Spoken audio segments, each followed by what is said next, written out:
What's up, everybody, and welcome back to this episode of Track Talkers. Hunter Lawrence gets second to another new winner. Ken Roczen absolutely dominates. Eli Tomac crashes, but was it his fault? Is Deegan really getting better? And why can't Levi Kitchen figure out his starts? All that and much, much more on this episode of Track Talkers.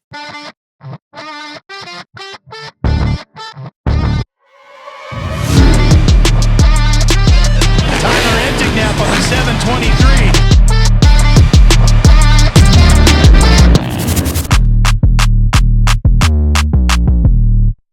What's up, everybody, and welcome back. It's all going down, everything from Glendale in this episode. Uncle Ty's in the studio. My brother, ex-professional athlete.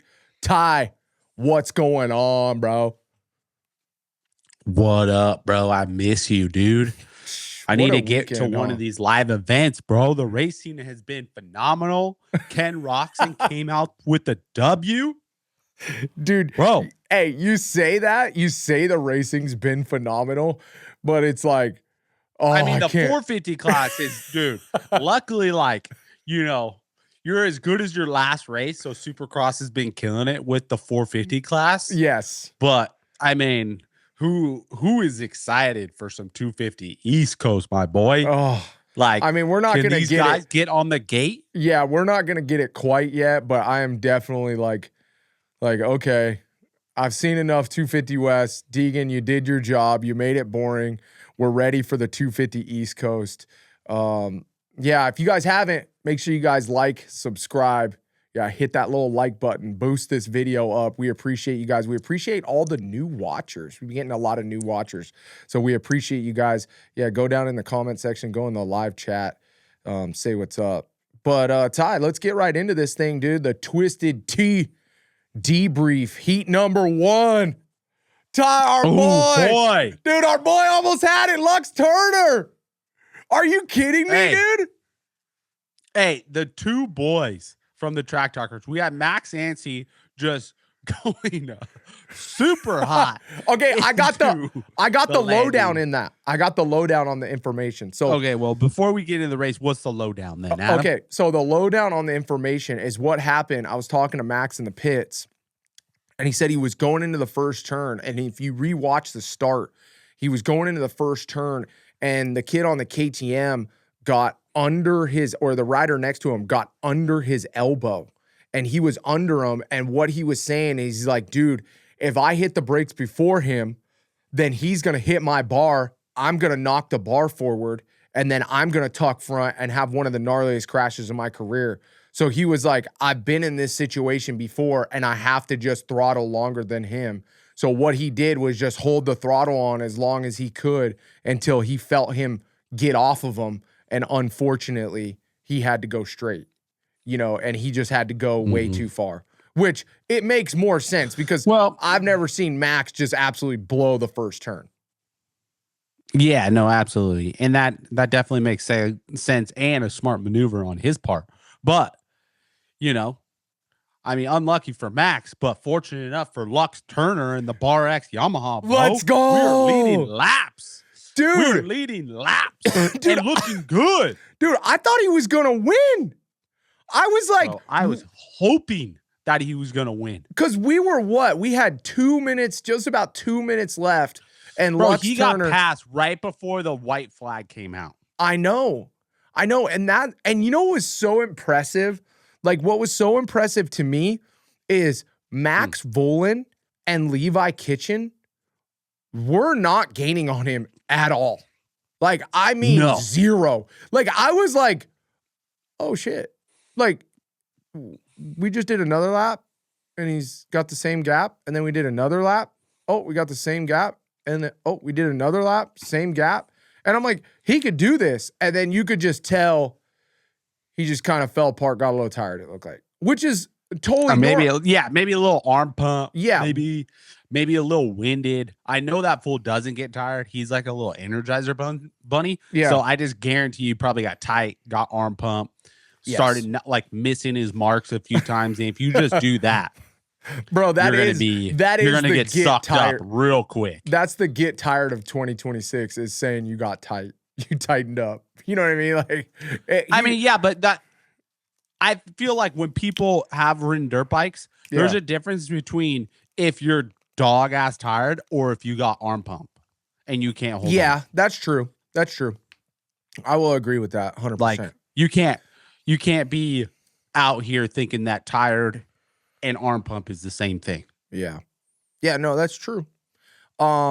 He definitely got something going on. It looked like arm pump to me. It just looked like he couldn't keep going at that pace, which is really smart. And two, you guys have to remember, Lux Turner came in and wasn't even going to race the season. I mean, he broke his wrist, right? Like 3 weeks before the 3 weeks before the opener.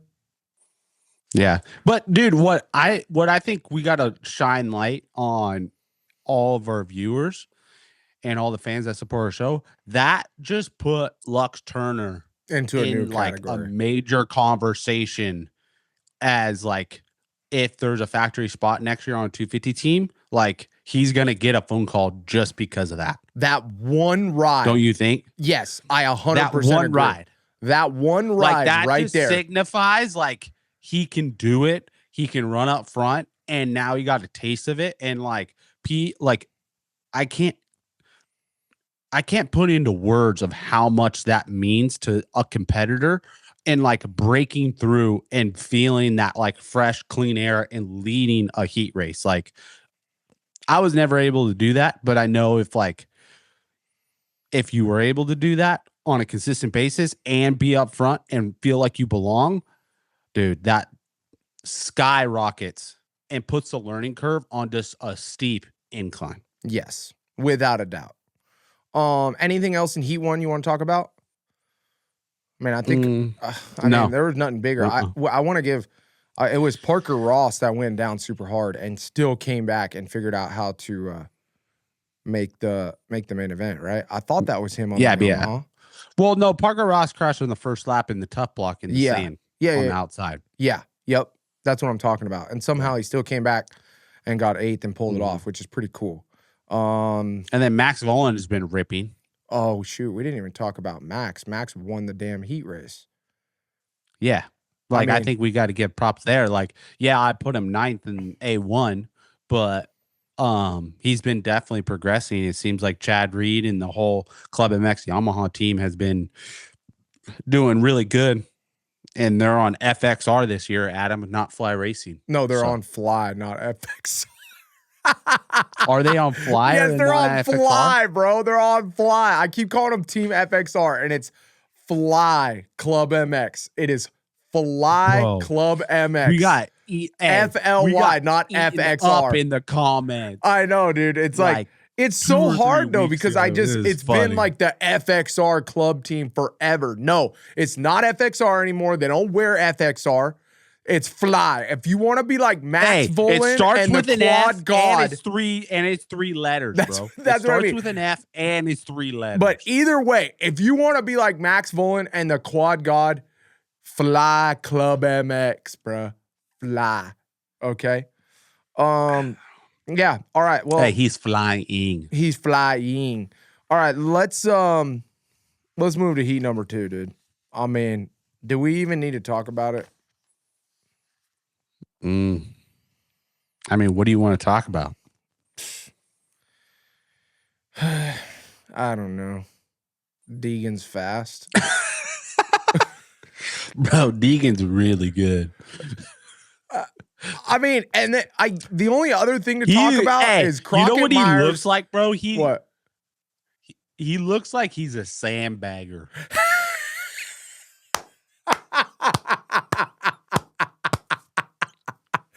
Oh, but he's sandbagging like, bro. He is low key though. Like he's class. Sandbagging the 250 SX class. That's messed up, bro. Don't do it to him like that, man. Bro. It's like fucking the Super Mini Loretta Lynn's class all over again, dude. For him, he's just straight sandbagging. He's sandbagging the highest class you can get. That's hard to do, bro. Mm-hmm. That is hard to do. It's impressive too. You know what else I is know. impressive? And I'm going to get into this later. But McAdoo, man, that dude, he is solid. Hey, he is absolutely crushing it right now. But like the word I just used is a word that I never thought I'd use just trying to describe McAdoo is solid. I know, solid and consistent. Yeah, like those are not two words that I thought I would ever describe McAdoo as, and he's getting it done. Hey, after round 1, when he got tangled up with Deegan and stuff, I did not think that was going to be the case this season, but he's been clicking them off. Dude, what about this? Think about this, okay? Cameron McAdoo has more podiums and points than Chase Sexton, Garrett Marchbanks, and Levi Kitchen. Did you think he was going to be top dog at Kawasaki? I mean, that's like, I know when I heard that stat on the broadcast, I was like, damn, my boy's been getting some podiums. You know what I mean? Like, okay. I mean, as much as he's crashing, he can put it together. Yes. All right. The debrief brought to you by Twisted Tea, but other show sponsors that are making it happen. Dirt Trick Sprockets, Stan Benson Racing, Guts Racing, Dylan Young Enterprises, and SKDA.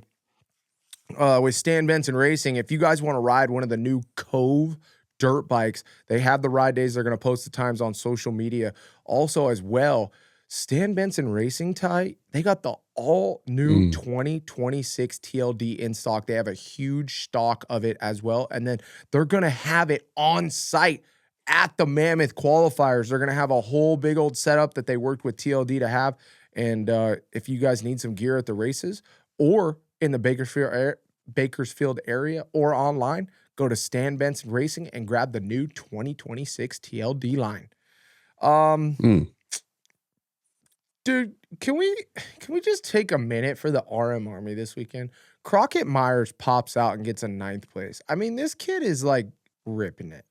At some point, we're going to have to put Crockett Myers on the podcast. Or should we just do like a midweek podcast with Crockett Myers? Like a just, we need to have, like a just we need get to have know, like just exclusive Crockett Myers interview. Yeah, like straight like a soon. Gypsy Tales Crockett Myers interview, dude.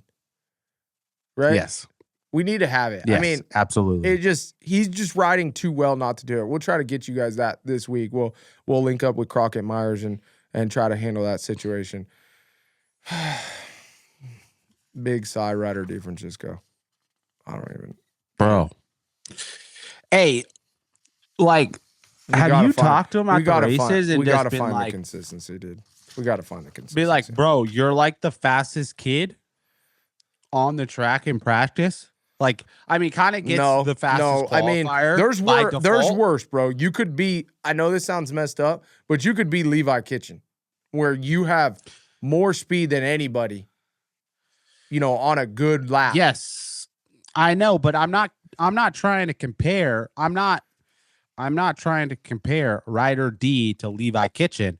I'm just trying to figure out where like the disconnect is coming from, where he's ripping on the track in practice, but then can't find the speed during the race. Like, what's missing?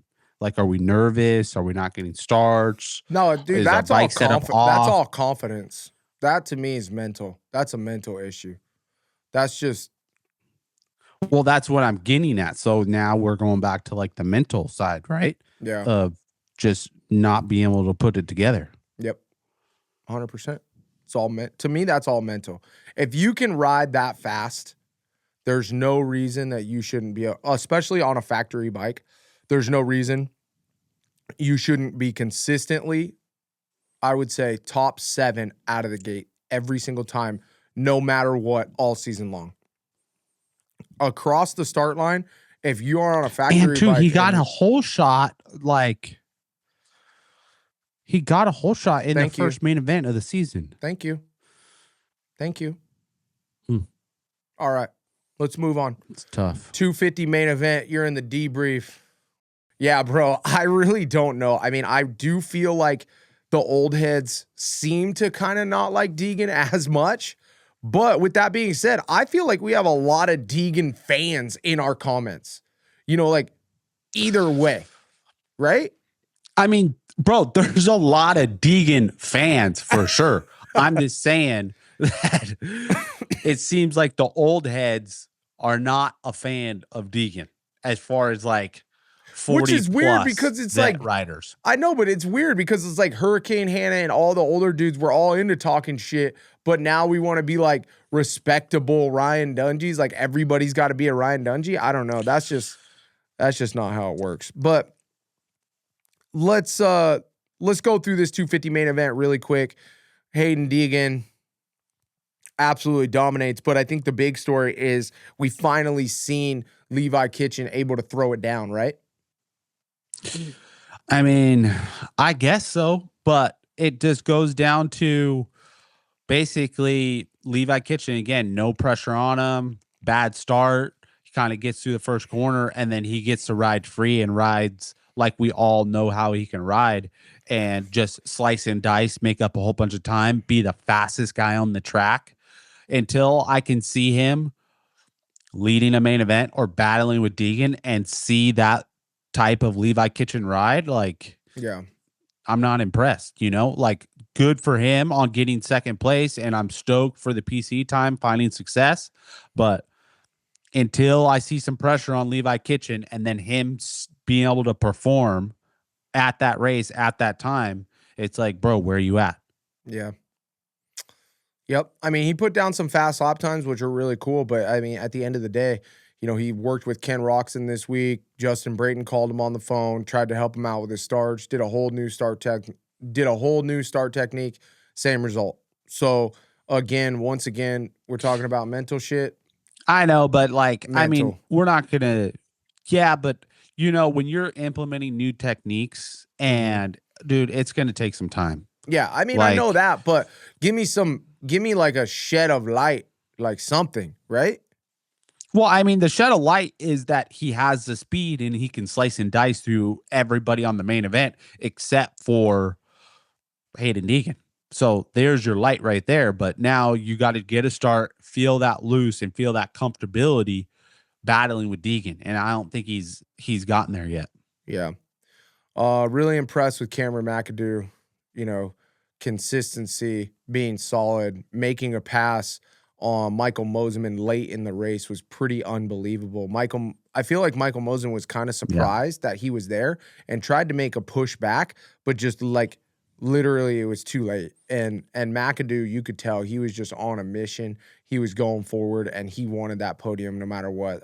You could see it's like there's just so much extra effort wanting to be on the podium. Michael Mosiman, another solid ride. Good to see him, get past and not throw it away. That's a big thing for me is just like, okay, he got past, he wasn't able to have the speed, and he didn't just, make himself go up a whole nother level to where he had the speed, but the risk of crashing was just on 10. He was like, okay, you know what? I'll try to make a push back, but if I have to push it over the envelope, I'm not going to do it. I'm going to take a fourth place, which was really good to see. And then we talked about, and then also what we need to kind of start talking about too is the championship points. And I think, Michael Mosiman's second in the championship right now. So yeah, it goes 91 points. Ryder D's third is 89, and then Max Ansie's 88, and then Cameron McAdoo 80, and then Levi Kitchen 79 in sixth place. Yeah. So I mean, there's a pretty hefty bonus for even second the championship. So yeah. Ryder D fifth. Damn. I count it. I know, but Ryder was I mean, if you want to talk Ryder D for a little bit, I think with the snow and sleet that we're looking and we're kind of expecting in Seattle this coming weekend, I think that could be maybe a dark horse in that main event. He did really good in San Fran when he was super muddy. Dude. Deegan's gonna win. So like he's a dark horse for second. Like he could beat Kitchen for second. You don't think Max is gonna win if it's super muddy? Oh, I could see that. Yeah. Max, I could say a dark horse for it is Max, but to be honest, I mean, our boy Max like, beat Jet in the mud, bro. Yeah. His first win. I know that, but Max, you know, he has been doing good. And I really, you know, this season, he's been solid. He's been there the whole time, which he's not hurt, which is a huge thing. You know, it just seemed like this weekend, it was just hard, and it's been hard these last few rounds. And, you know, I think he knows that the championship is kind of out of grasp just because the series is so short with the 250 season. And, you know, I think it's more for Max instead of forcing it. I think if the win comes, he'll take it. But right now, I think he's just kind of focused on getting podiums and getting in and out of there. You know, that would be my personal goals if I was in Max's situation. You know, just get in there, be solid, get the points, and you know, try to make it out of these races safe with a solid finish. Yeah, but bro, you also got to look at the other side of this, because now we're getting into the side of, like, I think we're almost 1 or 2 rounds away of, like, where Haiden can just ride defensively and be just like riding for the championship, and Max and Levi Kitchen could be sneaking out a couple wins. Dude, I don't even, you know? I think Deegan is so fast right now and he's so good. I think he could ride defensive and win. Especially when there's he can just be riding at like 80% and still win. And win. Because the thing is like they had something on him at the beginning of the season, clearly, because he was so nervous, and I think he wants to win so bad that he puts a little too much pressure on himself. But now that the pressure's off and he has the points lead and he is just clicking them off, I think he's going to be even faster. I mean, it's just, it's, there's no other way to put it, right? Max Fullen, 6th. I mean, he's riding phenomenal right now. Yeah, Max Fullen 6th, Hunter Yoder 7th, Anstie 8th. Not the best night. Lux Turner in 11th, Robbie Wageman 13th. But I want to give a big shout out to Revin Gordon. He made his first main event this weekend. Local boy, grew up in the Paso Robles. Grew up in the Paso Robles area, and I got a chance to kind of, you know, give some input and help him out just a little bit. These last 2 weekends, it was a really rough one in Houston. He was in main event transfer spot and got taken out pretty hard. And you know, that's always difficult, especially when you are really looking for that main event and you feel like you should be in there and you're not. But either way, he turned it around. He made it happen this weekend in Glendale, and super proud of him over here at Track Talkers. Just wanted to give him a shout out on his first main event, Revin Gordon. And you got to give a shout out to his mechanic, bro, the homeboy, Mike Medina, dog. We know Mike Medina out there just making the bike pristine. You know what I mean? Like, and making it ready for the main event. Well, I mean, bro, we used know to be the a race bike mechanic. You're a mechanic. You guys put him through the ringer, dude. Mike is race ready. Let's just put it that way. We know that bike is absolutely perfect every time it goes out on the track. Hey, you already know, bro. Like, period. There's no even question. Like, no question. You don't even got to ask. You just know that shit is sick. Mike Medina, goated. All right, 450 class. Heat race number 1. Eli Tomac. Dude. Bro, my boy's looking good. He's looking good, dude. He's looking so good. I mean, it's like he probably got what, like a 3 bike length lead whole shot in that heat race. Did you see that?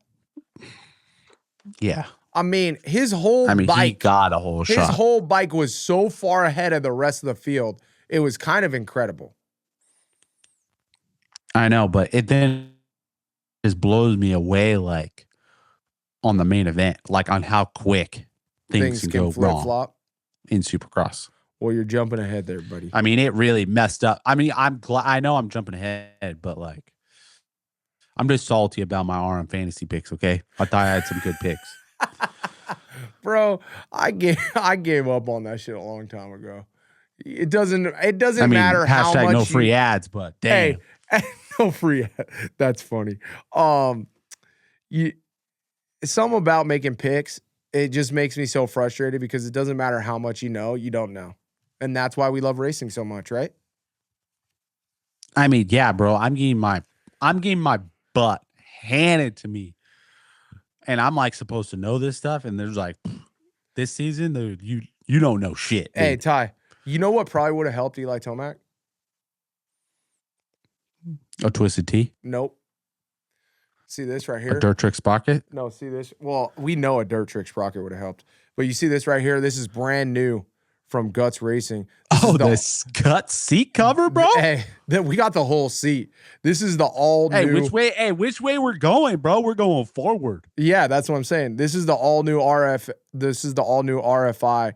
And what this is a really cool thing that Guts Racing came up with. It's in between a ribbed seat and a non-ribbed seat. So it's what it is. It's a little bit more grip, but one of the things that's so cool about this is that these little these RFI arrows are made into the seat cover. So there's actually no stitching for the water to get inside the foam. So your foam stays a lot longer. And if you don't like the gripper seat, like the actual ribs, because you get a little chafing on the booty, you know what I'm saying? You can go with the RFI, which is what all of Chad Reed's kids run right now. And some of the guys at Club MX are switching over to it. It's the only thing that Chad Reed and his kids will run, just by the way. Guts Racing seats on Ken Roxon's bike, the winner's bike. I don't know do I need to say more than that? I mean, how much can we say, dude? Yeah, I don't need to say any more than that. Let's move on to heat number 2. I mean, we talked about how he was just cross-jumping the shit out of everybody. But does it matter? Does it matter when you're that fucking fast? Bro, our boy is learning curve is accelerating quick. Bro. I'm talking quick. I'm talking on 10. On 10, bro. Like, I haven't seen a kid that looks that comfortable and that swagged out on a Supercross track. I mean, his style is incredible. I mean, yes, he's got swag. He's got style. He's got the speed. technique. He's got speed. The only do thing... I disagree? Do I disagree with a lot of his passing and racing out front techniques? Yeah. And I'm going to continue doing it. But you can't deny him being the fastest qualifier this season or this last weekend and his technique and how good he's been riding. That's for damn sure. I mean, he's going to get a win this. I feel like personally he's going to get a win. It might not be an overall, but he's going to win a Triple Crown race. He's going to win one. He's going to win one of the motos. But here's the thing, though. Here's the thing is like, we're not going to have another track like Phoenix the rest of the season. I mean, from here on out, they're going to be rutted and nasty. Yeah, but we know the KTM works better, and that's like the KTM's forte is when it's rutted and tacky. I know, but there's a lot of other people that forte is rut and nasty. Yeah.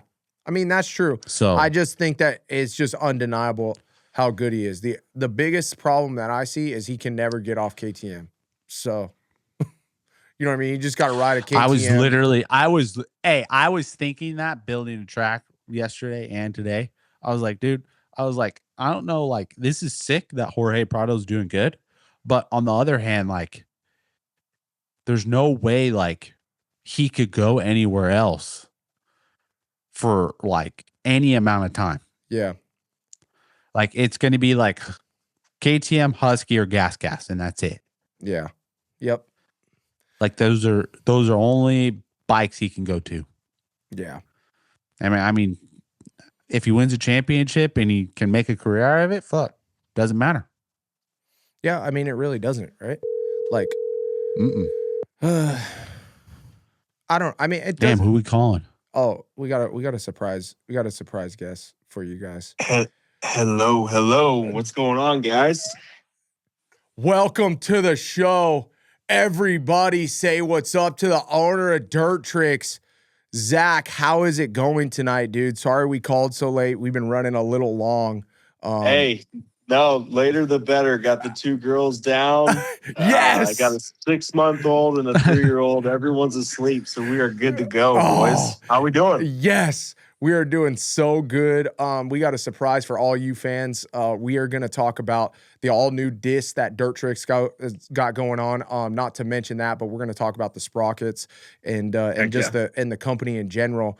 But Zach, right now we pulled you in because we just got done talking about heat number 2 in the 450, but we want to talk about the 450 main event. We're going a little long here, but man, it was just it was a crazy weekend.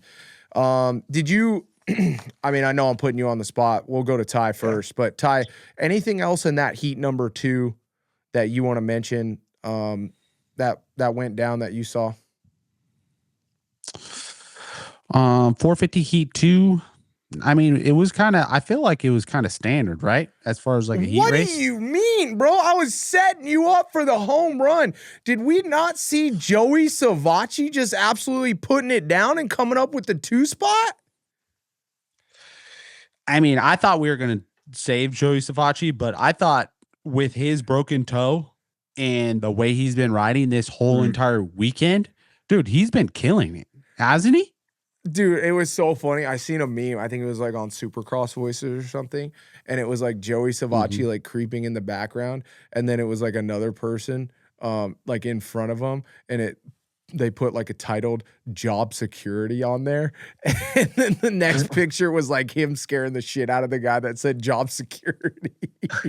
And it's just so true, dude. It's like, how does Joey Savacci keep doing this? And then he's like getting better with a broken toe. He breaks his toe last week, and then he's like literally trying to push forward and track down Jorge Prado and heat number 2. And then he goes out in the main event and just absolutely like shredding, like right there. Right? Yes, absolutely. I mean, Joey Savacci has absolutely been crushing it. I think he gets kind of forgotten on how talented he is as a rider.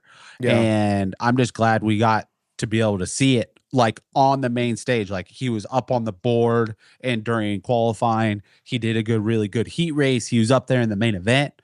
I'm just excited to see what the future holds and if he can still like progress and get his starts and be up front, because I feel like that's kind of been the name of the game in the 450 class, is just been kind of going forward is just who can get a good start, who can be up front consistently is going to be in that basically 4 to 9 spot throughout the whole entire race. Yeah, let's read off heat number 2. Jorge Prado, Joey Savacci gets second, Jason Anderson third.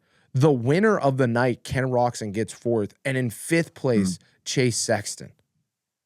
I mean, we did that for a heat race, right? That's 8 minutes. 4 more minutes, and we could win a race at a Triple Crown. That's how close Joey Savacci is. Now, the big problem, I think, Ty, you hit on it well, is just like, what does he got to do to be able to turn that corner? It just feels like he's always there, but he's never going to be the guy.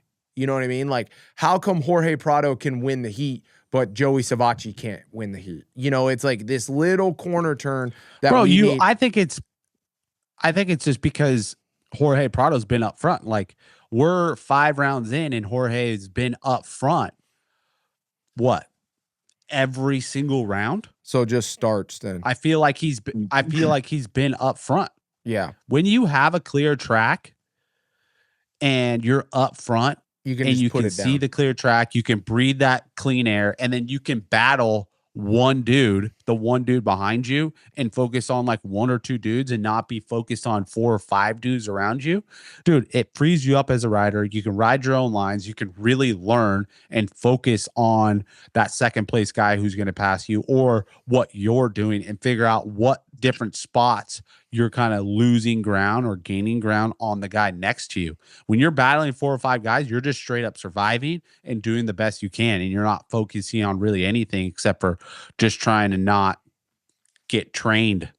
Yeah, no, totally. I mean, it's facts, but let's move on to the 450 main event.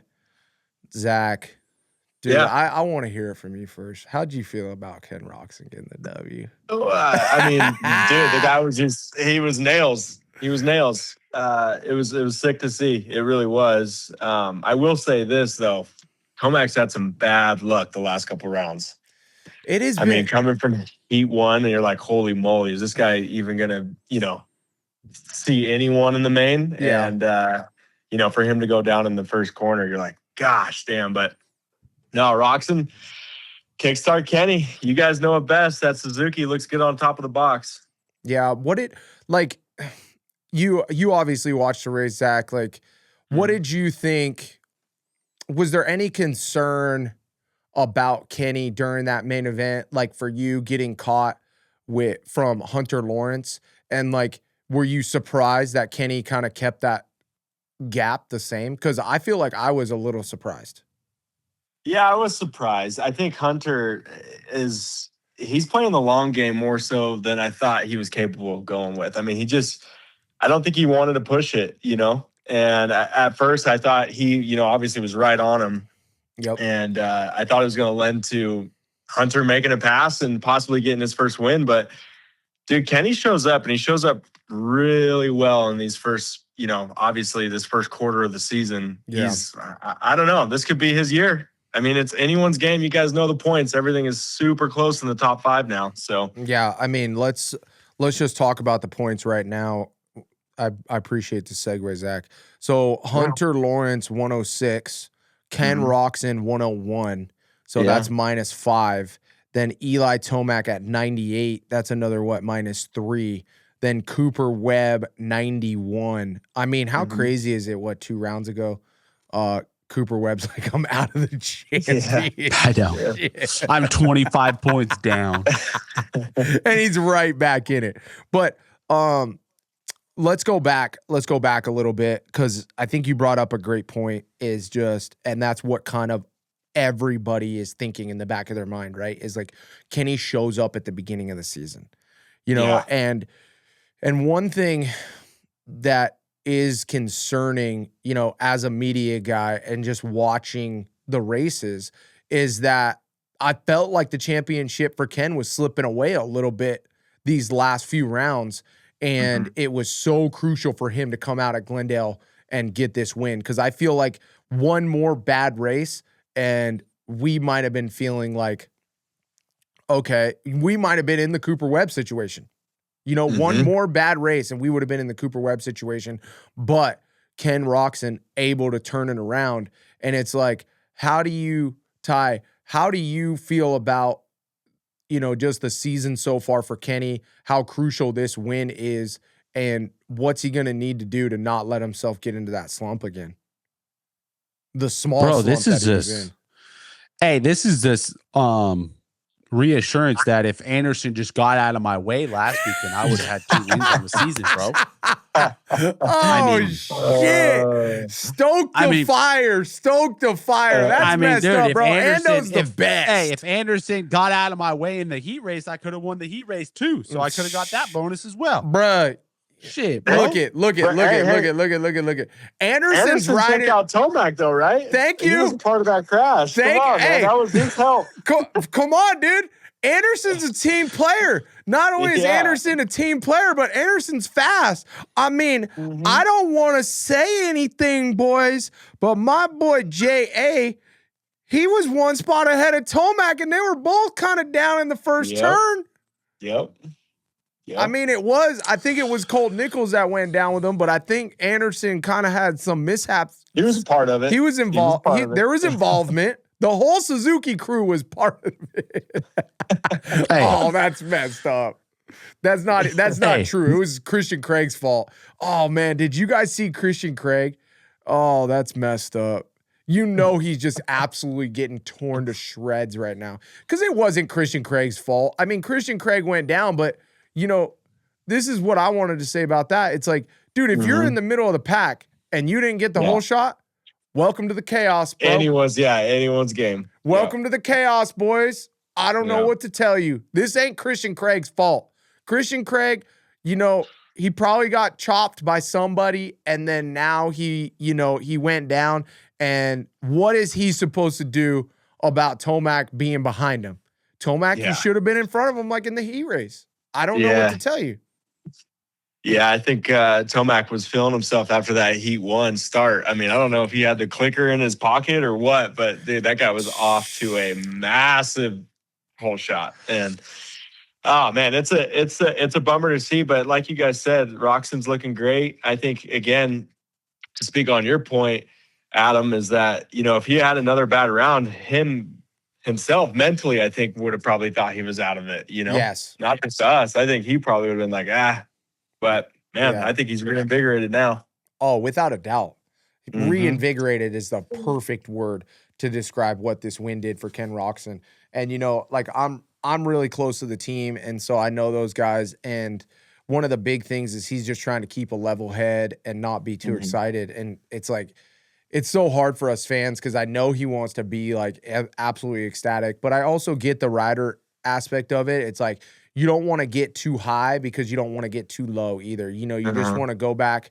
I kind of asked him that question, like, how does the mentality change after last week? You had some problems that you expressed, and then this week you go out and you absolutely smoke those guys and get a big win. What changes mentally? And he says, really nothing. I want to go back home. I want to yell at my kids. I want to chill on the couch. I want to do the grind during the week and try to keep it all the same. I don't want to do anything different. I don't want to get too up and, get ahead of myself, which, that's right now, that's the Hunter Lawrence theory too. And it seems to be working well, right, Ty?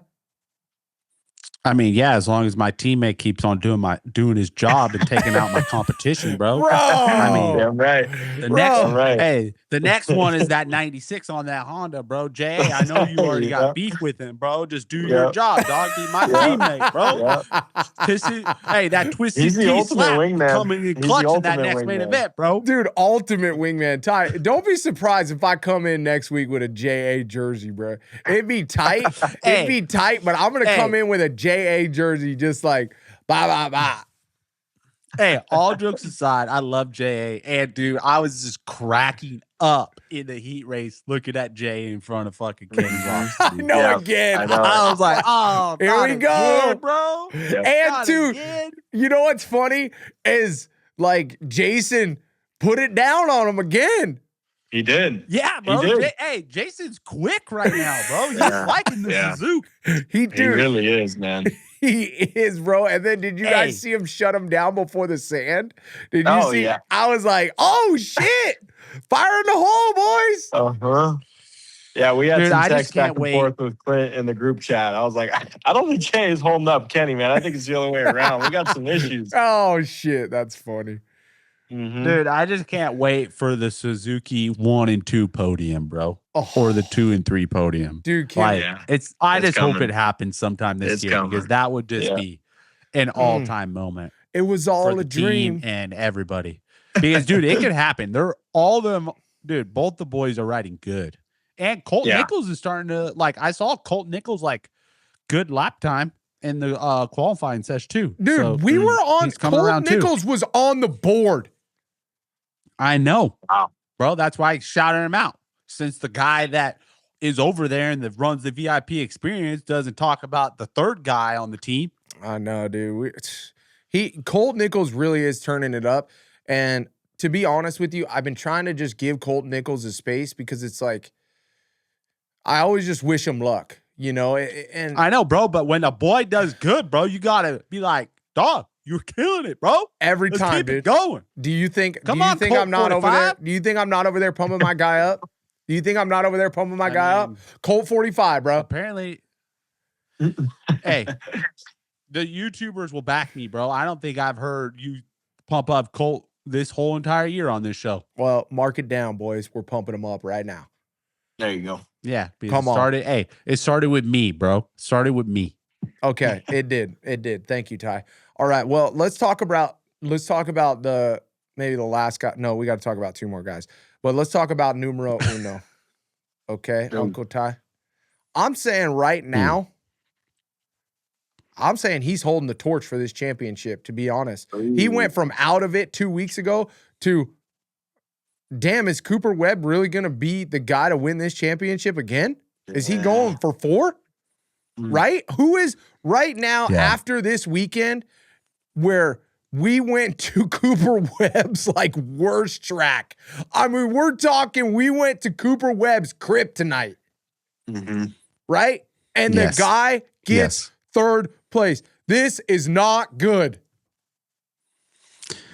It's not good, but we also got to think, if this is Eli Tomac's worst night throughout the season,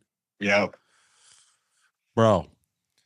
Yeah. I mean, everybody's in trouble because now the pressure is on Tomac. I feel like his back is against the wall and he's got to now start clicking off some wins. And you know it's what just, else too? bro, this is why I love the 450 class so much, is because, dude, we have Ken Roxon. We have Hunter Lawrence looking for his first win. We have Cooper Webb that just is an absolute animal in soft and rutted tracks. And then we literally have beast mode, Eli Tomac. Then we got the Green Goblin of where we don't know which Green Goblin we're going to get on either night of Chase Sexton. Which is absolutely crazy. So, I mean, it's anybody's game right now. Like, Hunter Lawrence is in the driver's seat, but dude, I think Cooper Webb's in the driver's what happens seat within these next 3 rounds. Dude, I know Hunter Lawrence just took the red plate, but I really think with the momentum that Cooper Webb just got, I think he's gonna be the guy that is gonna just take over this championship right now. I really think in these next few weeks it's gonna be pretty bad. Can I play devil's advocate here, though? Please. Just real quick, guys. I love it. Webb started up front, okay? Yep. Was this his best shot to actually make a splash, get a second, get a first? I feel like this was, and he didn't necessarily show us. I mean, it was consistent. He had a great start, but he finished pretty much where he started. And I don't know. That's textbook Cooper Webb, but I don't know. He didn't have like Ty was saying, the Green Goblin Tomac up there, right? Like those two guys, they take up another couple spots, and maybe we're not looking at Webb having a podium. Yeah. No, I know, but look at, like, I'm going to stat some statistics right now. Other than stat me some statistics. Stat that shit up. So coming into this round, his average finish at that venue was 6.6.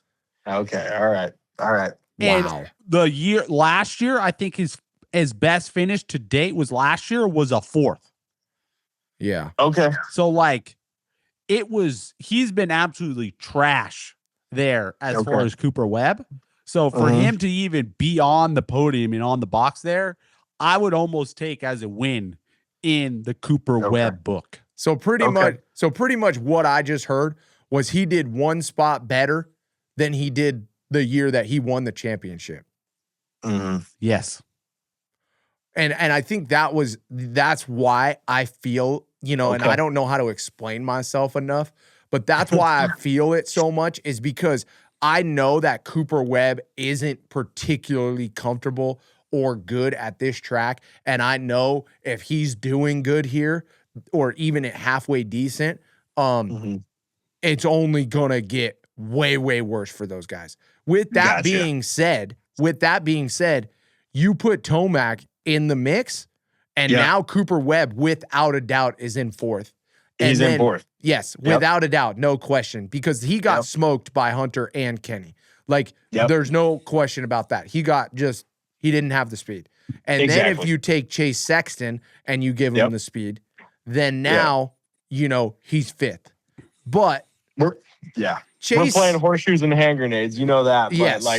At the end of the day, those guys have the speed. They just haven't proven the consistency. And Webb is Mr. Consistent. And like you said, he got 3rd. Don't matter how you got there, you got 3rd. Yeah. And that's what's so hard about this championship. And it's just so difficult, because that's why Hunter Lawrence has the red plate. No wins. That was literally what I was about to say. Is there's going to be a few pieces throughout the next 12 rounds of this Supercross season about like they're going to be moving all around, and then there's going to be two pieces that are going to be fighting for this championship, and the other pieces are just going to be moving around those two pieces. Exactly. And right now, it looks like those right now, to me, it's four pieces that need to suss themselves out. And that's Cooper Webb, Hunter Lawrence, Ken Roczen, and Eli Tomac. I love Chase Sexton to death, but there is something big. Something's up. Something big is going on over at that camp that they got to get there. They got to get it figured out. You know? Yeah. It's called a new freaking dirt bike, bro. Yeah.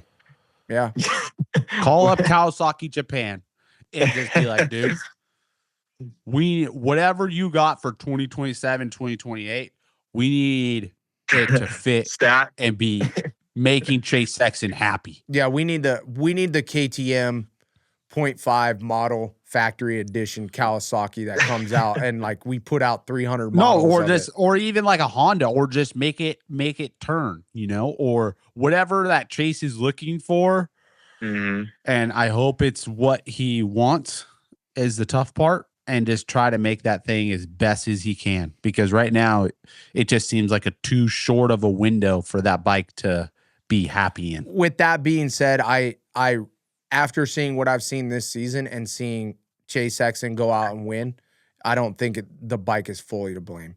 I mean, it's just we've seen it repeat too many times for it to just be the bike. And I know I do agree with Tyler. I think the window right now that they have is not a big window. You know, the window of like, okay, this is a good setup versus this is the bad setup. And if you make a small change, you're out of the good setup window or even the rideability window. I do think they're struggling with that right now. I think that window isn't very big, and I think they need to figure out some way to get that window bigger. But with that being said, I think both parties need to make improvements. This is not a one-sided thing. Yeah, I think track record is proven, you know, obviously Tomac is looking great on that KTM. I know, and I say that, and we talk about it, and then Jorge Prado switches brands and goes out and just like lights out. He looks like he's been racing Supercross for the last 12 years. Like, I mean, do we just need to get Chase Sexton back on a Honda or what? I'm not even. No, that's too much. I think it's his mental. Yeah, it's his mental, man. I think he's just what he wants or needs might be two separate things, right? Yes. And from hearing from the KTM camp from last year, that was a big hurdle. It was it was a lot of quirky things trying to make his mental right. And I think now Kawasaki's getting a little taste of that, right? Yep. Coming from the Triple Crown, him getting passed, and that was like it. It was like a light switch went off. He's like, nope, that's it. Yeah. I'm just gonna cruise after this. It was wild. I don't know. Yep. It sucks because it's not good. I like Sexton to do well. I'm a fan of his, and I don't know, man. It's weird. Yeah, no, we all are. We're all fans of his, and we all want to see him do well because we want to see that other piece to the puzzle. Yeah, we want to see the parity in the championship, and I think he's one of the guys that should be up there.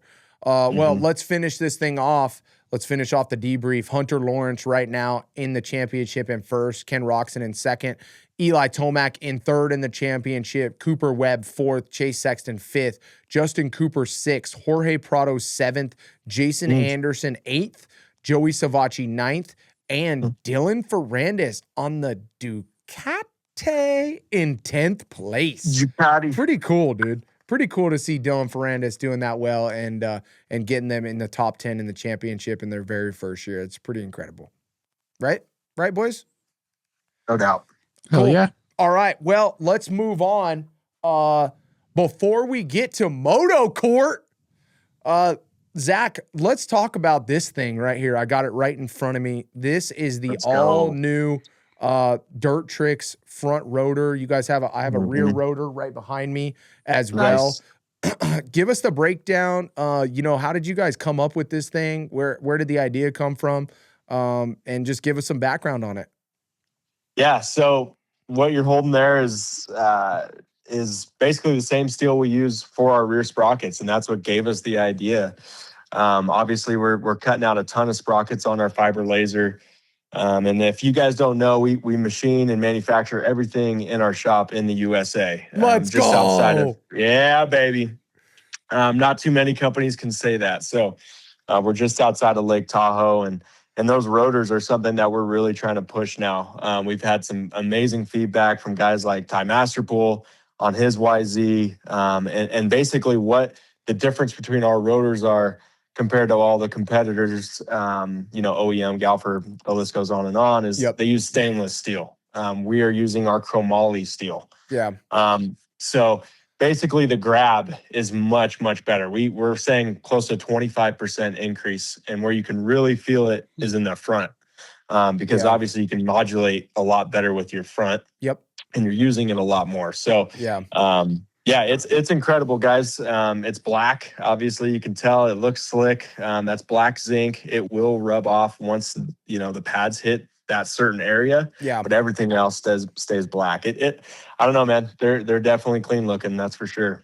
Yeah, and one of the things that I thought was pretty cool too is that you guys do like explain it a little bit better to me. You do like a double disc grind on it, so you're actually taking both sides and sanding it down to get a flatter surface than anybody else in the in the braking disc market.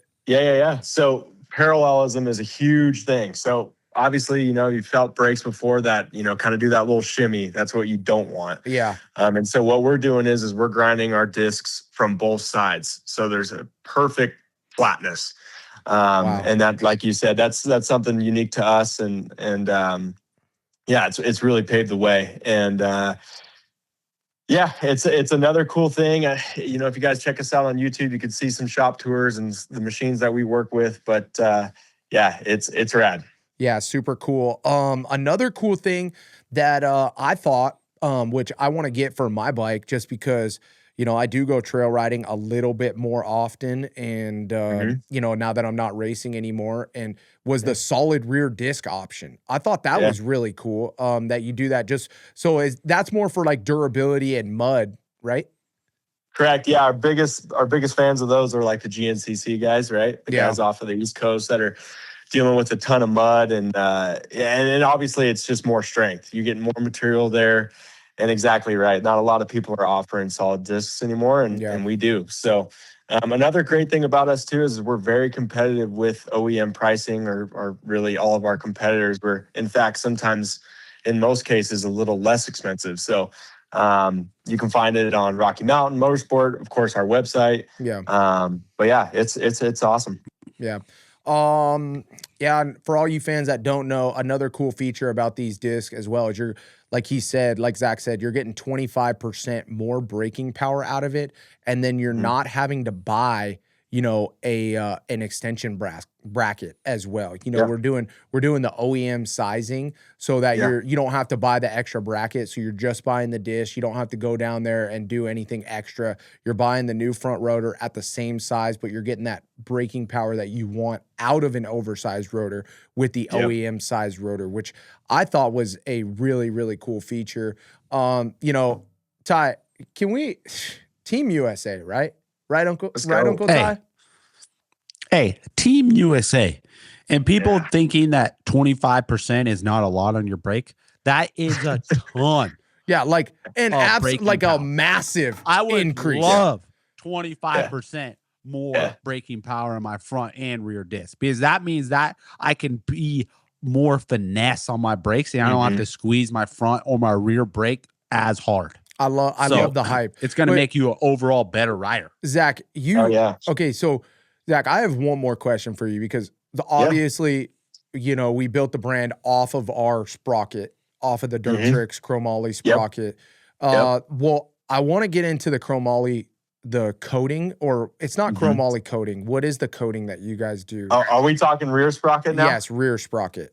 PVD. Physical vapor deposition. How about that word? Come on. Dude. It is straight up rocket science, guys. Like, it is not, everyone's like, oh, can you guys just dip that or spray it on or whatever it is?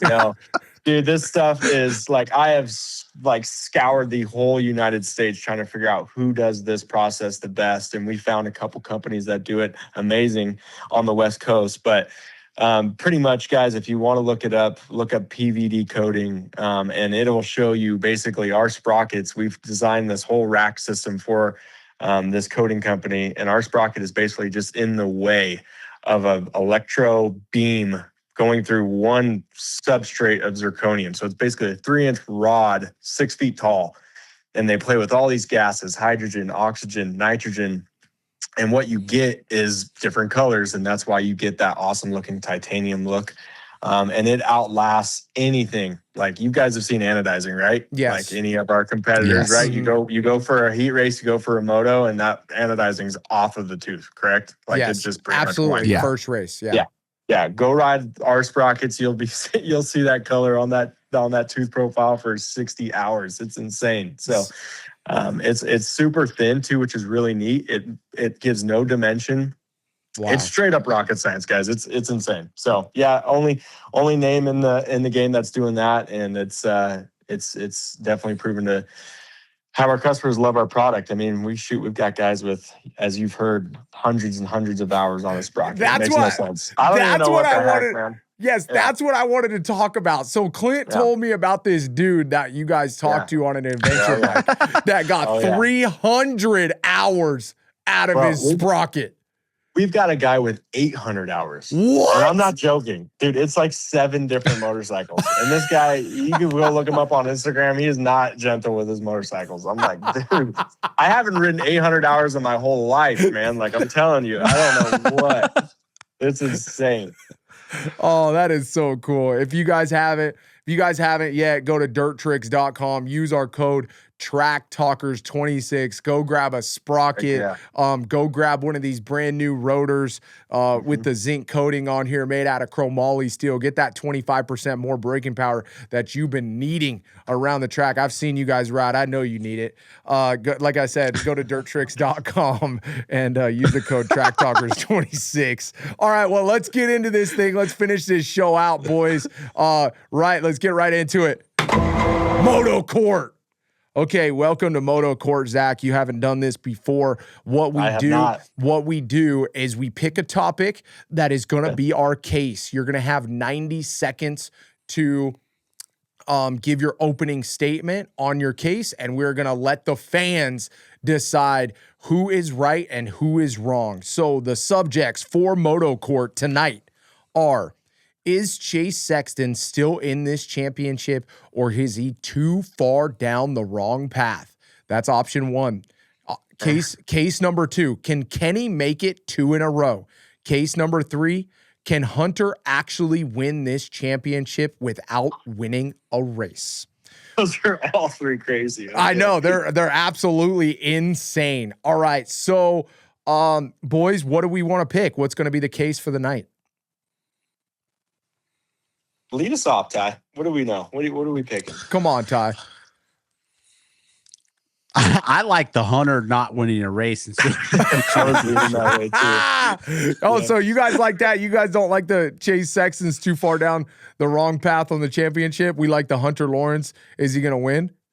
Yeah. bro, I think yes. Okay, well, Zach, you better like it. So, all right, how this works is I'm going to be the judge, and you two are going to be the lawyers. You're going to have 90 seconds, and because, Zach, you are the guest for tonight, what side would you like to pick? Would you like to pick the side of Hunter will be able to win this championship not being on the top step of the podium, or are you going to be on the side of Hunter Lawrence will not be able to win this championship on the top step of the podium? Sorry, Ty, I got to do this, but Ty, I got to be on that naysayer side on this one.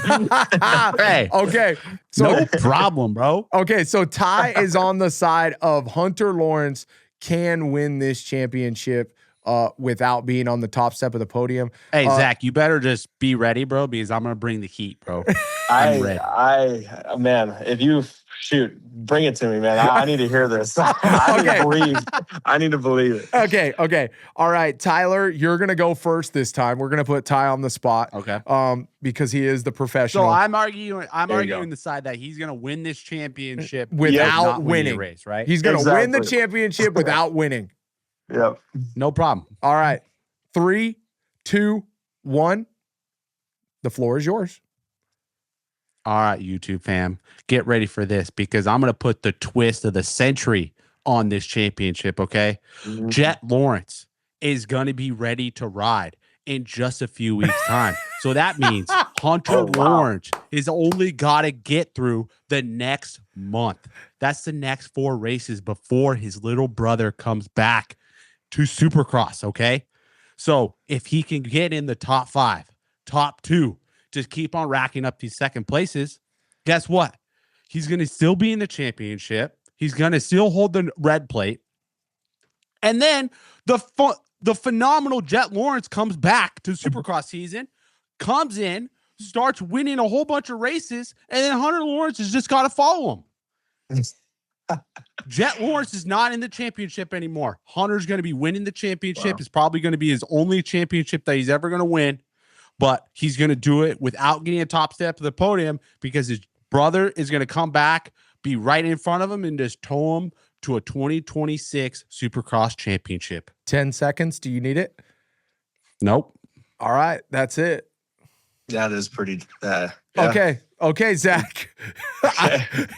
You're the defense in this case. You're saying that he cannot win this championship without getting a win.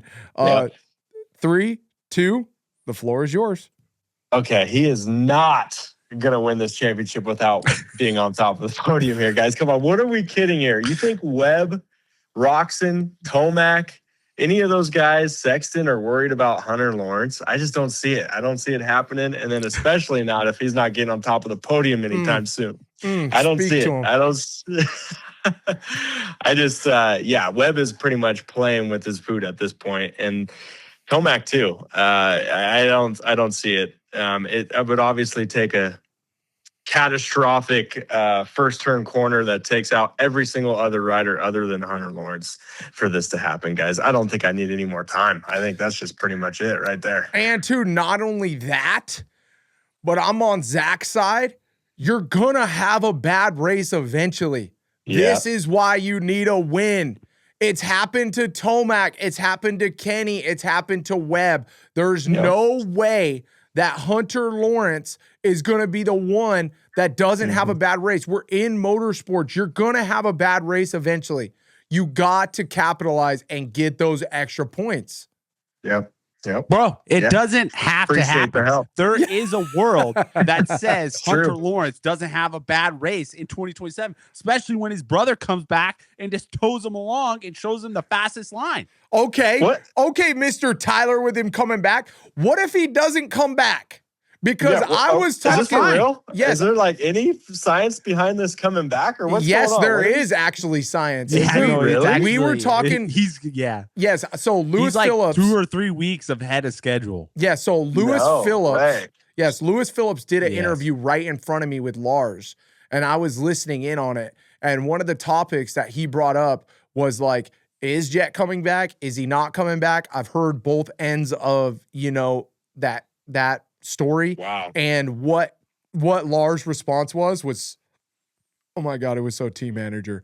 It was, don't expect him to come back in Supercross, but don't be surprised if he does. Like, oh my God. Really? That's totally leaning the other way. Yeah, like Ty said, he's coming back. That's what I'm saying. And the big thing that Lars said too was like, Lewis asked him like, hey, why wouldn't you just want him to wait and get ready for outdoors?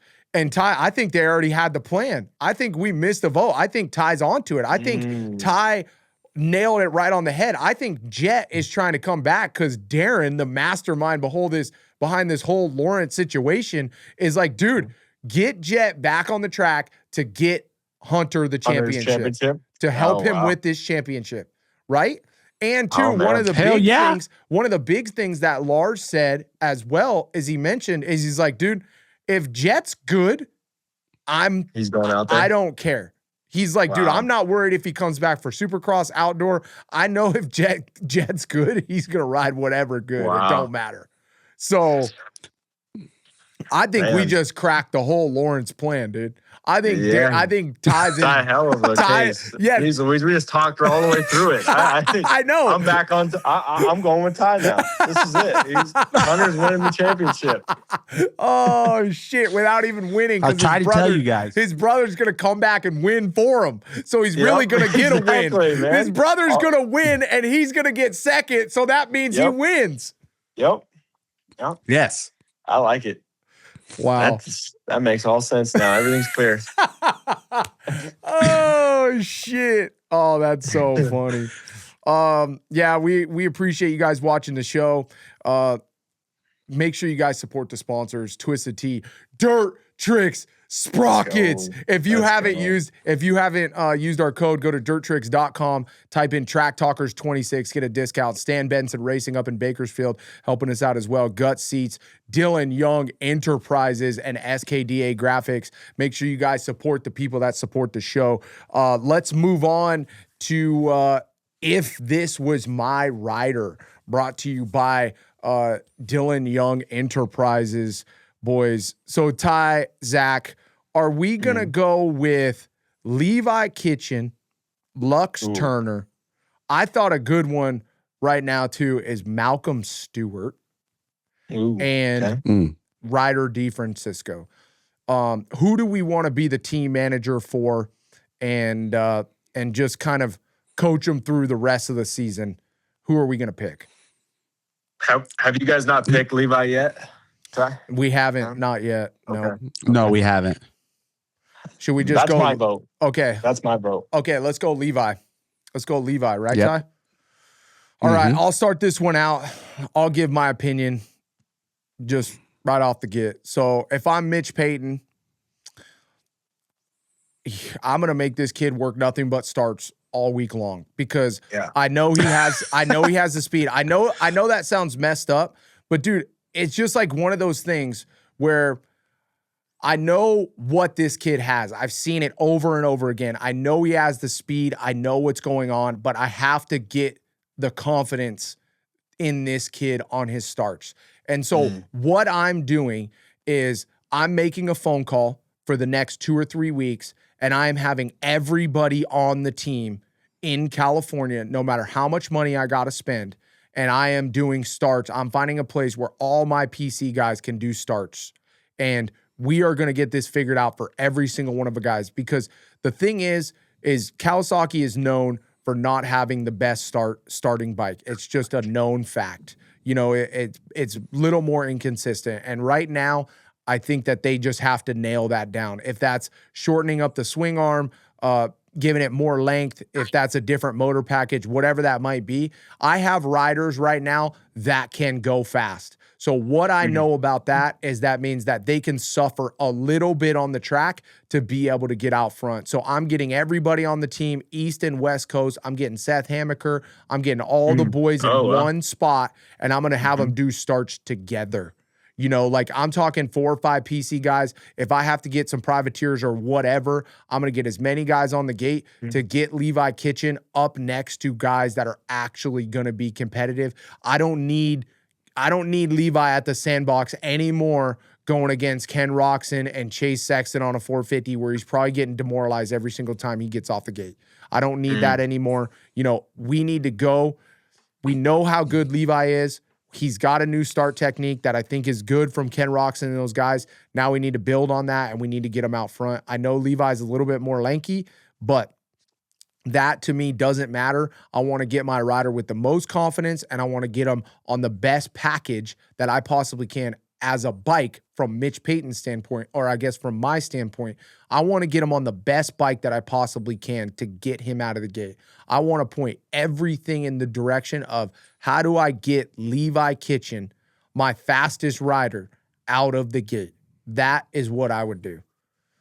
Ty? Bro. Take me through it, dude. I mean, Hold on 1 second. I just have to make a comment real quick. It's kind of a smart ass comment, but it just clicked for me. I think the whole problem is that Chase Sexton and Levi Kitchen are doing starts together. They're in mental games together. Oh my God, dude. Don't even do it to him, bro. Don't like. Damn. Bro, that was ice cold. You're supposed to be the team manager here, dude. He's not building them up. He's No, tearing he them is down not. first. This segment is the power of positivity. We're the team manager. We believe in our riders. What are we gonna do to help our riders? We're not making jokes about them, bringing them down. The first thing I'm doing is making sure we're getting away from Chase Sexton, that juju. Okay. Second thing is, you gotta chill. I'm just kidding, okay, people? Don't get your panties in a wad. My panties are all that was in a a joke. I know. But I mean, if we can't laugh in this world, what are we doing? All right. That's true. right. That's true. That's true. All right, get on with it. But for real, all right, we got one more West Coast round coming up in Seattle. Levi Kitchen, my dude. All we're working on is starts. We're working on good qualifying time. And then I want you to be right next to Haiden Deegan on the main event start.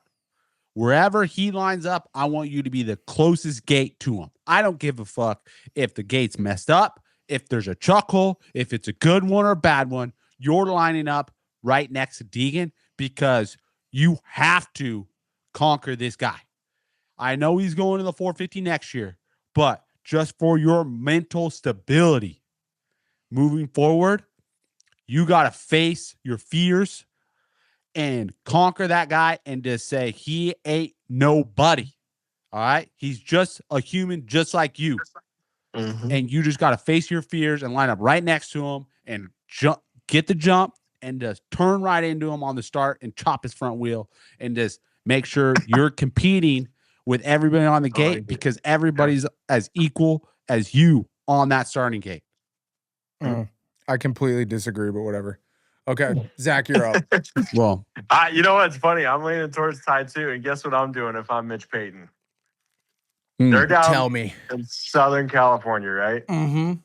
Probably some of the highest paid and the best shrinks known to man. Hey, I'm sending him to the best shrink possible to try to get over this Haiden Deegan hump, dude. He is so far in his head.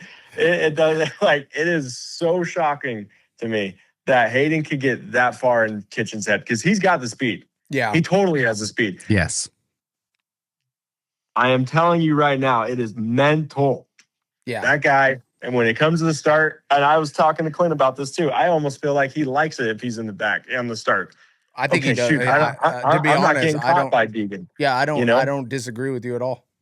Yeah, and so if I'm the crew chief, I'm saying, hey, let's get you to a nice shrink. Let's try to figure out some type of hypnotist maybe, and say, maybe any feelings you have towards Deegan now are happy feelings, and you just want to go, or something. I don't know what it is, but that's where I'm leaning towards because, man, we really need to spice up this 250 West, man. It has been dry, and Kitchen is the guy to do it. So we gotta get them all back. I love the starts. I love everything about it, but let's get them to a good shrink. Okay, well, I think what we did here was like 3 heads are better than 1. I think if we just collectively add everything, I think we're just success, right? Yep. Like if we just get them a shrink, work on starts all week long, and then we get them to face his fears. Bop, bop, bop. Yep. We've done it. We've completed the mission, right, boys? Bop, bro. Yes? Yes. Yeah. He's the number 1 at that point. Yeah. I mean, and two, I wanted to add this as well, which this is where I disagree with Ty a little bit. Dude, you got to line up next to the box. I guess you could line up next to Deegan too as well, but you got to do something to where even if you get a shitty jump, that you can suck in and get in a top 5 spot with having a shitty jump. Yeah. You know, where like there's some kind of more guarantee of a decent start instead of first, you know, instead of just the Ricky Bobby theory. If you're first, you either first or you're last. I mean, did you hey, were you early enough where you saw his interview where he said that he's actually not really good at like cutting down in the start corner and kind of feeding his way through? No, like he's not good at that. I missed that part. Did you see? Oh, you missed that part? Yeah, He actually said it on his press conference interview that he said, yeah, he's actually working on being better even when he does have a bad start of like kind of threading the needle, cutting down. He just felt like he was in a tough spot and he rolled around the first corner. Well, because you know there's a technique and there's a couple areas that you can kind of soak up space and cut down and like get a few spots. Yeah. But with if that you're being, good at it. With that if being you're not said, good though, at it, you're just going to drop. Yeah, with that being said, though, it's too late once you're already past the first turn. You know what I mean? Like, you can cut and do it, you know, you can slice and dice as much as you want in the first couple sections. But if you're in 20th, you're still not getting to freaking 5th, you know? You got to get next to Deegan in the fact that you know Deegan's probably going to get the whole shot if you don't get the whole shot. So you just pin it and suck up the lane that's directly behind him and just try to vacuum right up next to him. And then that way you come out, you know, 2 to 5. Instead of like if you're trying to get the whole shot, you know, 3 lanes over to somebody that's 5th off the gate. And then you get pushed back even more. And all of a sudden you're in 12th or 15th. I mean, it's not working. You got to pick and choose. Okay. Am I lining up next to the box where I have extra room where I get a bad jump? I can use the extra length of the box to get in there. Or who am I lining up next to that I know is going to get the whole shot to where if I get a bad jump, at least I'll be behind the guy that's getting the whole shot. Yeah. I need more consistency it's just out of the starts. I know, but general. that just comes with having a plan before the gate drop and executing the plan and then getting comfortable racing. I mean, amen, brother. The first 3 rounds were rough, and now we've had 2 okay rounds. So yeah, I think we're starting to build back confidence. I mean, we did all forget that he almost died at Anaheim too. So yeah, we still could be feeling some soreness from there, but whatever. All right, well, let's get into the last X-Games mode. Yeah, X-Games mode. Oh, that was like the perfect saying for that situation. But let's wrap this show up. Last segment of the show, let's just do predictions for next week in Seattle. Gotcha. Ty, give us a little update on the weather. I know you gave us a slight update, but is there any way you can give us kind of like the week's weather? So right now, as far as right now, so it's gonna be 50 degrees in Seattle on Monday, and that's gonna be the warmest day all week. Then it starts dropping down. And it's going to be a high of 44 on Saturday. Oh, my God. Right now. Any preset? So they're calling. They're calling for sleet. Oh. So it's kind of a rain and snow mixture. Oh, and you ready for all the freaking absolutely amazing fans that stuck around this long? You ready for this shit? This is the shit that I heard. This is grapevine shit, but it sounded hella accurate. Okay. So, the Super Bowl parade? The Seahawks, didn't the Seahawks win? Yeah, they just won. So the Seahawks win. They are allowed, and nobody's allowed to bring in the dirt until Wednesday because they have the parade and they need to use the stadium. So that means they only have Thursday, Friday to put the board down, put the dirt down, and build the whole track. So there's for sure no press day. For sure. And that means they're going to be building the track through the night, probably Thursday through Friday, all the way till Saturday morning building the track. Ooh. Bro, all hands on deck, bro. Because the Seahawks parade will be on Wednesday, and they have it in their contract supposedly to keep the stadium clear to be able to use the stadium for Wednesday. Yeah. Oh, yeah, so that means sense. Wednesday night at like 12 a.m. they're going to start laying down boards. Probably. Yeah. And I'm looking at Friday's weather too, guys. It's looking worse on Friday. So when they're trying to do all that meat of That's putting what I'm that track saying. together, that's going to be the worst. So this could be like a fully tamed Supercross track. This could be just Ooh. insane. Okay.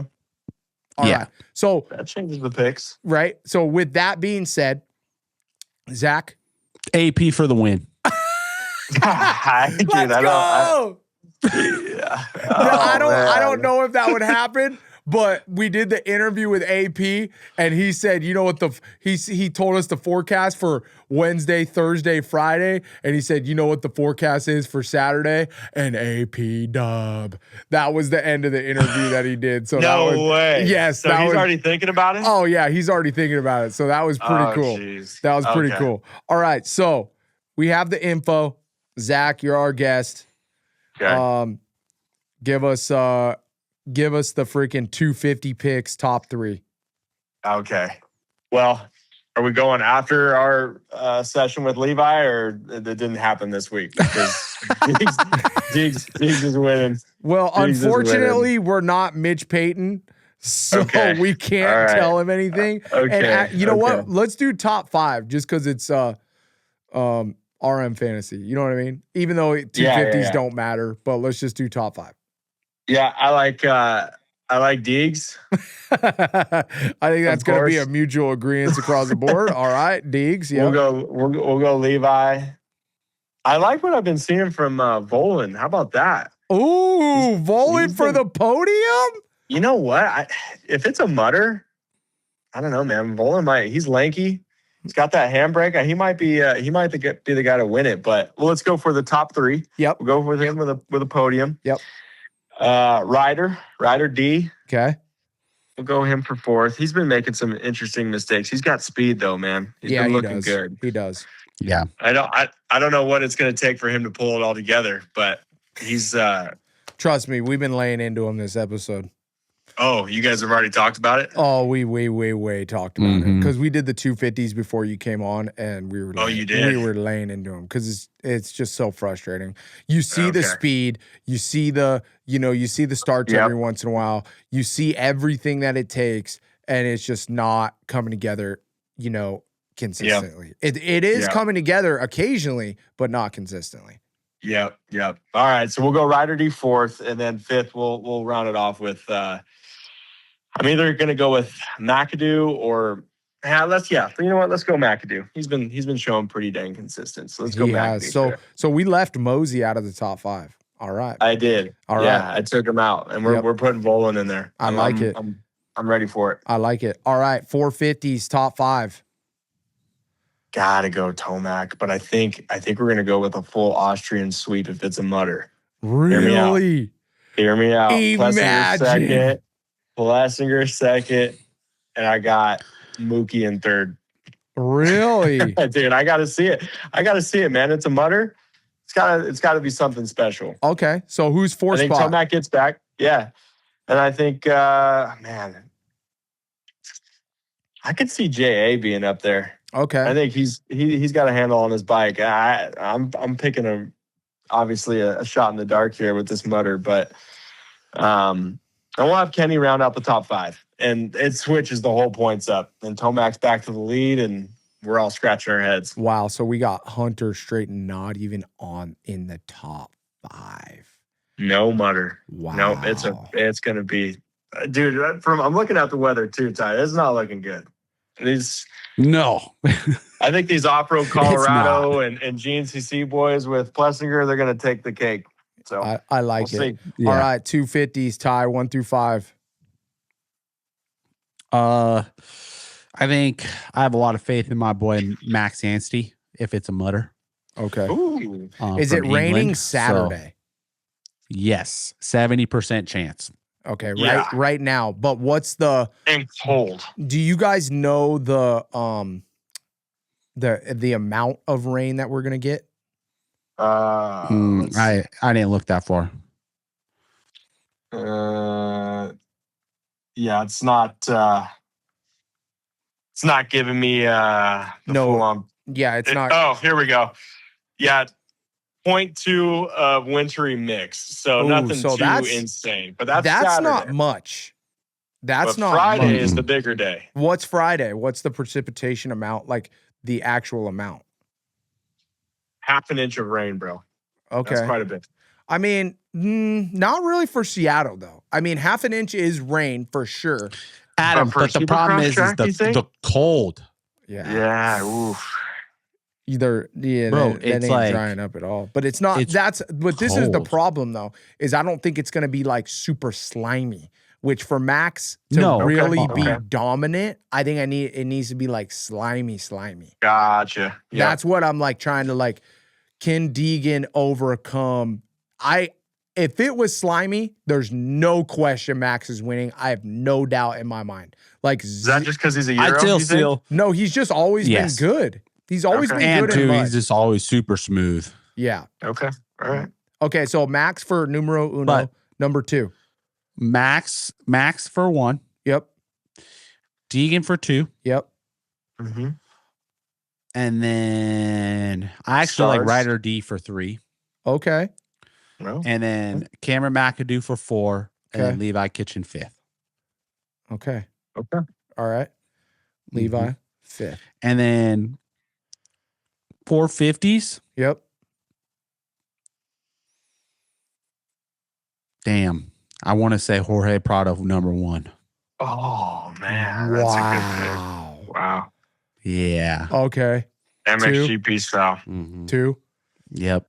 Jorge Prado number 1. Yep. 2 is going to be Cooper Webb. Okay.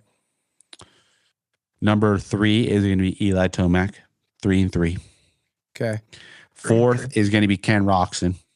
Okay. And then 5th is Hunter Lawrence. Okay. I like it. The Prado pick. I like that. All right, boys. Oh, I know. Okay. You I think guys- if it's any conditions, any like gnarly conditions, and then Jorge going to get the start, like I could He'll see just it. go. Yep. Okay. Mhm. Here we go, boys. You guys ready? I'm ready. Number 1. The hometown boy, Levi Kitchen. I believe. I think he's going to listen to the episode and he's going to do everything we told him. For sure. Not a shot, but whatever. Need to win it. Okay, number 2 spot, my boy Max Anstey. Okay. Max Anstey. 3 spot, you're going to be in the danger zone. Oh, man. Danger boy okay. Deegan. The danger boy Deegan. You're going to be in the danger zone top 3. I think we got the lead that we want. It's going to be a risky weekend. He's fine. Okay. Even though I Good call. just said earlier that he can win on 80%, but it's going to be a gnarly weekend. So this would be, of all the weekends to take a top 3, this would be the one. I'd love the Max Volan pick. I'm going to go Volan. I think Volan's going to be in the top 3. And then by the end, I think Gets passed. yeah, Okay. Anstey and Deegan are going to pass him. And then I got to go with McAdoo just because he has been so solid. And I know it's muddy, but no matter what, I feel like he'll make it back to that 5th place spot. I left Moseman off just because, you know, I don't remember his mud riding. I could be totally wrong, and Moseman could go out and just surprise everybody. But that is the comfortable top 5 pick for right now as far as what I know about the conditions, what I know about Seattle, and what I know about the guys. 450 class, I got to go with Ken Roxon. Woo. I'm going to go 2 for 2. Whoa, 1. 2 in a Yo. row. 2 in a row for Ken Roxon. And the reason that is with the weather report, like we're talking about, the track is going to be so squishy. And what does that remind you of, boys? Indianapolis. And when the track is squishy and rutted and gnarly technical, my boy Ken Roxon shines. And, you know, he doesn't want to get too high, too low. But with that being said, the confidence that he has right now can roll over into this next round. And this is another round where he just has that forte of like gnarly technical. It's going to be a little slowed down. Ken Roxon loves that. He's smooth and technical rider. Number 2 spot.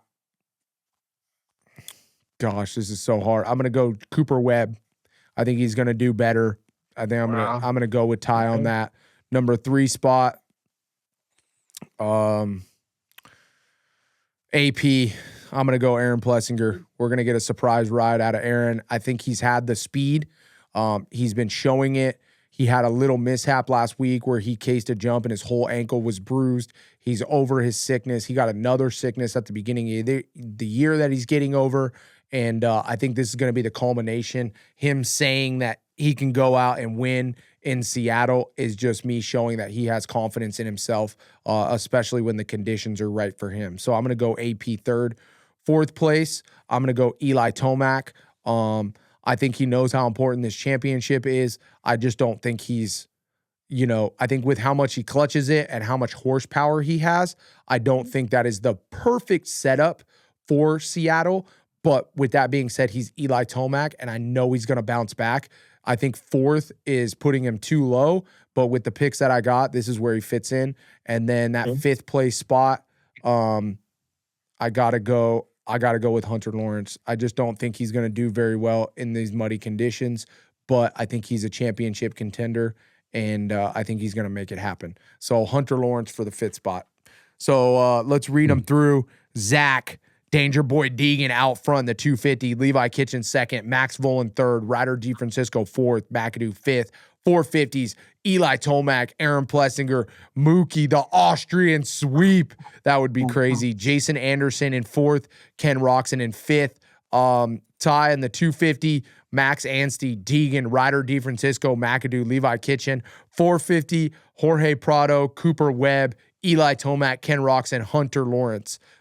Me, 250s, Levi Kitchen, Max Anstey, Danger Boy Deegan, Max Volan, and Cameron McAdoo.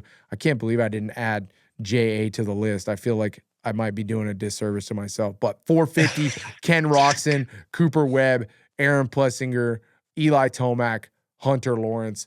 But I will say this, after I could see Jason Anderson taking that 5th and final spot in that top 5 over Hunter Lawrence. I could see Hunter getting a 6th place. What about you boys? Do you think JA beats Hunter Lawrence at this particular event?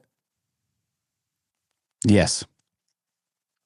I agree. I mean, dude, heavy is the head that wears the crown, boys. So not only are we going into a muddy, gnarly race that I don't think that Hunter Lawrence is like super stoked about, but he's also got the pressure. He's got the red plate. He's got the pressure of the red plate.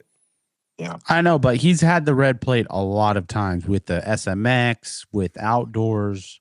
And I mean, I'm just saying he's always performed under pressure. But the time that he's had the red plate in SMX, he gives it up to his brother every time. So, I mean, yeah, but his brother's not on the track. That's true. So, this is true. Hey, yet. Yeah, he might be coming this week. Who knows? But he's out of the championship either way. But I do, Hunter Lawrence is not going to be the guy that completely folds. He's not. He's under pressure. It's just not him. But with that being said, I think it's more the track. But then you add the red plate, and it's kind of like you're doubling down a little bit. So, it is what it is. All right, boys. Anything else we want to talk about before we hang this show up? No. That was fun, boys. Thanks for having me. I really appreciate it. Heck yeah. We appreciate you supporting the show. And, I just love having you as a sponsor, Zach. You guys are really, really just awesome people all around dealing with you and everybody at the spot, everybody at Dirt Tricks, Clint as well. It's just, it's so cool. You guys are so down to earth. I love working with you. I love your products. You have the highest of the highest quality. I mean, who's getting 800 hours out of a different sprocket? Hey, no one. Hit me up, because it ain't happening. Who's doing the ultimate PVD, right? Isn't that what it's called? Yeah, that's right. Mm-hmm. Yeah. Who else? The is doing pleasure is that? all ours, guys. The pleasure is all ours, guys. We're moto guys, and we love talking shop, and this is awesome. We appreciate we love to be a part of the program. You guys are killer. It was fun to talk shop with y'all, and you guys are the true experts. So I'm just a washed up, never has been. So it's hey, you're part of the industry though, and not only that, but you're making products in the United States of America for all of us that love to ride dirt bikes and be around it. So we thank you guys so much over at Dirt Tricks. We thank you, Zach. Thank you, everybody, for watching this episode. If you haven't, make sure you like, subscribe, and comment. It pushes this video up. We appreciate the support. If you haven't told your brother, sister, grandma, grandpa, mom, dad, cousin, aunt, uncle, go out and tell them. Blow it up. We love you guys. We appreciate you guys for watching, and we'll see you next time. Peace.